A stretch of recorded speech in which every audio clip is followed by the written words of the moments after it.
Hi, I'm Christy, and I'm here today with Dr. Graves. Thank you so much for joining us for our Peaceful Mom series. And Dr. Adam Graves, I want to first ask you to introduce yourself to our audience because why, as moms, are we looking to a middle-aged man for advice on happiness? Yes, well, thanks. Yeah, I know this may be a little awkward, but the reason we're doing this is because Christy was struggling with some things. She asked me to do a video series, and when I thought about it, I realized that a lot of my patients struggle with the similar issues she does, and it's not her alone struggling, but it's more of a cultural thing. So we decided to produce these videos to help as many people as we can. Thank you so much for doing Yeah. this. One of the biggest insights that I have received while working with you is acknowledging the reality of Western culture for motherhood. I just accepted it, that it feels lonely, that you're overwhelmed, that you're exhausted, that you have to run from thing to thing. And what you have helped me realize is it doesn't have to be that way. Can you explain that a little bit more? Correct. So I think, yeah, modern motherhood can be a very unfulfilling, exhausting, high stress job, especially in this culture. So in American culture, it's a very individualistic society. We've kind of lost that community feel where we live next to our grandparents and our sisters and our cousins. Um, and raising kids collectively, now we're raising kids very individualistically. And the problem is, when this burden was shared in a community, now all that burden is usually a majority of time placed on the mom. It can feel very alone at times. Yes, it's very lonely. And then a lot of the guilt and shame comes with that, and most of that's internalized, which creates more loneliness. Absolutely, and we're going to talk about that a little bit further in some of our other videos in this series.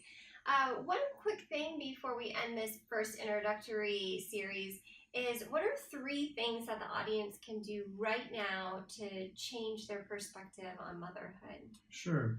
So 3 things I like to talk to people is one, you can't change what you won't admit. So I'm a big believer in being authentic, being honest that, yeah, you're not going to feel, motherhood's not going to be what you thought it's going to be. It's exhausting, it's tiring. There's no guilt and shame in that. That's okay. Um, and a lot of that guilt and shame is going to become around not being a good mom, not feeling good enough, feeling like you made a lot of mistakes.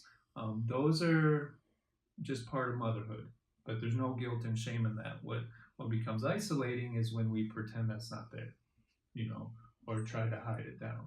So just being honest with how you feel, and that emotions and good days and bad days are going to happen, and that's okay. Another thing that you had talked about is the competitiveness that we feel with other moms, and can we live up to what other families are doing? So one of the other ways that you've talked to me about is kind of letting go of the outside. So I'm a big believer that, in this culture, we're always looking for things outside of us to make us feel happy. So whether it's, either other relationships or a big house or a clean house or a new outfit or something, we think there's this unconscious belief that when we have all these things, then we'll be happy. The problem is that's very empty. And so what we got to decide is that, okay, be honest that those things outside of me are not going to help me be happy. And learn to let go of those and figure out what internally makes us happy. So being honest, authentic relationships, having freedom to sit with your emotions and process those emotions and work through them. Usually being able to share some of the struggles of life with other people. Ultimately, that's what leads to peace and happiness. And one other thing that you taught me that I think is really important for our viewers is the belief that our happiness will come from taking care of everyone else, and that's untrue. Correct. So that's a big misnomer. I work with a lot of patients. So I think it's natural for mothers. You have that mothering instinct.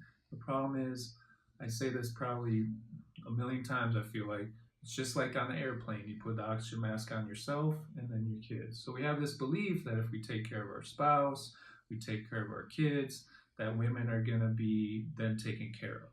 But the opposite happens. A lot of the women I treat, they come to me because they've been doing that for years. Subconsciously, it's just what comes natural.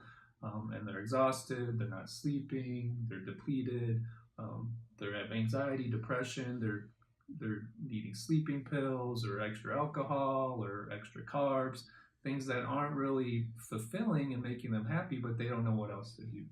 And so I think really understanding, like, hey, if I take care of myself first, then I have more to give. And if I'm happy, there's a healthy dose of selfishness that bleeds over into all the family and helps everybody out. Healthy dose of selfishness. That's one that I always keep having a hard time with, but I'm working on it. Yes, yeah.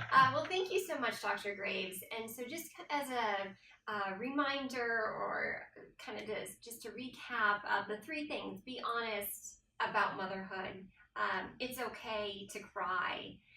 Second of all, to let go of the things outside. It's okay if you don't have a clean house. Again, that's something I'm working on. But those things are not true happiness. And the third one that you talked about is being able to take care of yourself first before taking care of other people, just so you're giving everybody else your best self. So thank you so much, Dr. Graves, and we look forward to the next part of our series, which is the physicality of motherhood and the dangers that we face if we don't take care of ourselves. Thank you so much. Thanks.